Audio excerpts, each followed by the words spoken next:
Donc au niveau d'actualité là qui est toute chaude, on a d'abord donc Patrick Vieira qui a été remercié donc de Strasbourg. C'est un peu dommage puisque l'équipe était en train enfin, avait des possibilités de se construire et de continuer donc sur l'année prochaine avec une équipe plutôt jeune. On a fait donc toute une vidéo donc sur le sujet. Vraiment assez dommage. Maintenant, voilà, il a priori déjà des opportunités a priori donc aux États-Unis. Mais évidemment, on a hâte de savoir qui est-ce qui va être le nouvel entraîneur de Strasbourg. Donc Mikotadze, donc il a signé à Lyon, donc au lieu de signer donc à Monaco. Donc ça c'est plutôt intéressant. D'abord puisque il y a eu une négociation avec Monaco. Et puis au final, voilà, le Lyon a pu reprendre la main sur le sujet. Donc cette année, en étant positionné, euh, enfin voilà, donc ils étaient septième hein, de mémoire. Bon, ils vont pouvoir tranquillement remonter en puissance et évidemment peut-être que c'est ça. Bon, est-ce que c'est ça qui a été intéressant?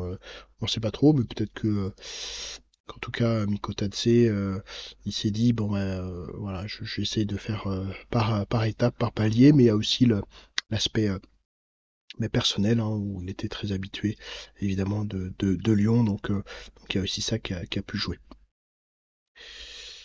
Donc Wai donc se relance enfin non c'est Chelsea qui relance Wai. Donc on va voir en plusieurs cas en tout cas sur l'activité enfin sur les différentes actualités. Bon il y a à la fois enfin il y a un mixte en fait entre des joueurs qui partent vers l'étranger. Bon, ce qui peut être dommage évidemment au niveau du niveau de la Ligue 1, mais aussi qui est intéressant d'un point de vue financier, hein, et on sait que les clubs sont dans une situation qui est compliquée. Maintenant, voilà, on voit de plus en plus pas mal de joueurs là qui vont être partis vers l'étranger. Donc maintenant que les droits TV ont été fixés, les clubs savent comment ils peuvent réajuster d'un point de vue financier. Ensuite, donc on a donc peut-être Osimhen là qui pourrait venir donc au PSG. Il y a aussi Désiré Doué là qui est enfin le PSG est intéressé en tout cas en termes de mercato. Yoro donc qui est devenu Diable Rouge avec Manchester United, donc vraiment grosse opération. Évidemment il va avoir de la pression pour ce type de joueur, mais bon, ça c'est vrai que c'est une très très belle opération que réalise le LOSC. Terrier donc pour le Leverkusen, donc en tout cas bonne vente hein, puisque Terrier d'un point de vue physique avait été atteint avec sa blessure. Maintenant voilà, il reste un joueur de qualité, donc on va pouvoir peut-être suivre en tout cas ses performances à l'étranger. Textor qui remet donc de l'huile entre guillemets dans le sens où il va essayer de, de faire le maximum pour battre le Paris Saint-Germain. Peut-être que cette année, là, ça va être une année plus compliquée là, pour le PSG, puisqu'il y a déjà des clubs qui sont dans la place et d'autres qui ont cette possibilité de pouvoir, d'un point de vue technique, faire face au PSG. On a vu hein, évidemment le nombre de matchs nuls que le PSG a obtenu l'année dernière, donc peut-être que ça va se transformer en des victoires donc pour les clubs adversaires du Paris Saint-Germain. Donc DAZN a obtenu hein, donc les financements, enfin obtenu les appels d'offres avec Being. Maintenant, reste à savoir s'ils vont savoir vendre à 34 euros uniquement de la Ligue 1, évidemment avec d'autres sports du type UFC, etc. Dans un contexte qui est inflationniste, où il y a quand même beaucoup de complexité donc financière des différents Français. Maintenant, bah, peut-être que Being et Canal vont pouvoir. Alors Canal a sorti des AZN de ses contrats, mais peut-être qu'ils vont pouvoir faire un contrat un peu spécifique pour permettre de faire baisser ce prix-là et de faire obtenir mécaniquement un grand nombre d'abonnés pour DAZN. Alors, voilà, le PSG sur Joao Neves, Joao Neves. Euh, on a bon, le PSG qui est toujours dans ces problématiques de gestion des joueurs de son gros banc, hein, puisqu'ils ont 30, ils avaient 30 joueurs, enfin le maximum, hein, donc si je fais pas d'erreur sur Transfer Market, hein, le maximum de joueurs et des joueurs quand même importants.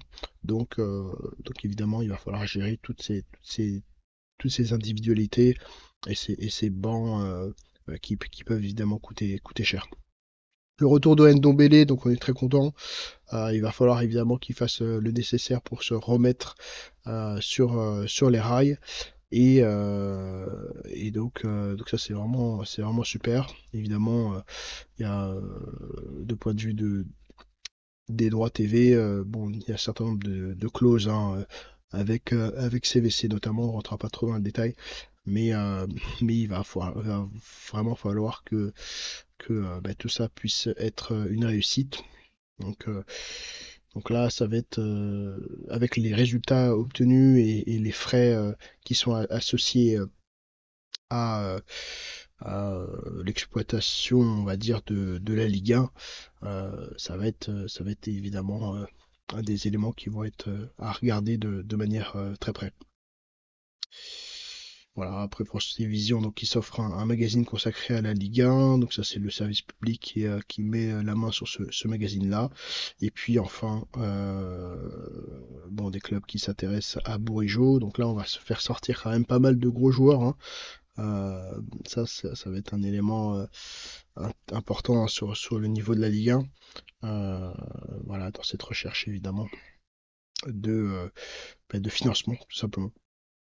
Et puis la dernière chose, c'est que les présidents de la Ligue 1 lancent un audit. Donc bon, un audit des finances, bon, c'est en soi plutôt intéressant. Maintenant, voilà, le jeu qu'ont mené les présidents, les choix qu'ils ont fait de manière unanime, et maintenant peut-être ce souhait-là de pouvoir mettre en difficulté la brune, bon ça c'est plutôt une dimension politique hein, de la gestion des différentes,